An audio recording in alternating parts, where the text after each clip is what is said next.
സങ്കീർത്തനങ്ങൾ അധ്യായം 64. കുടിലബുദ്ധിയെ തകർക്കണമേ.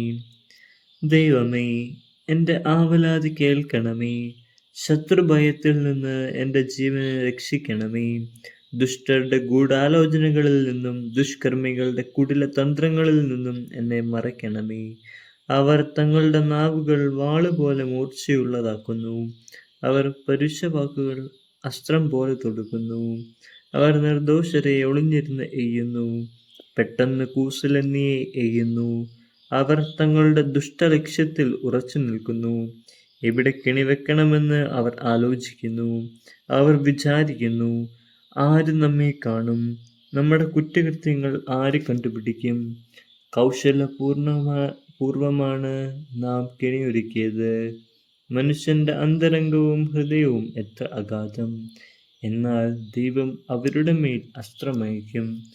നനച്ചിരിക്കാതെ അവർ മുറിവേൽക്കും. അവരുടെ നാവ് നിമിത്തം അവിടുന്ന് അവർക്ക് വിനാശം വരുത്തും. കാണുന്നവരെല്ലാം അവരെ പരിഹസിച്ച് തലകുലുക്കും.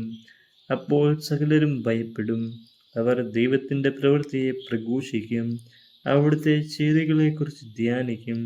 നീതിമാൻ കർത്താവിൽ സന്തോഷിക്കട്ടെ. അവൻ കർത്താവിൽ അഭയം തേടട്ടെ.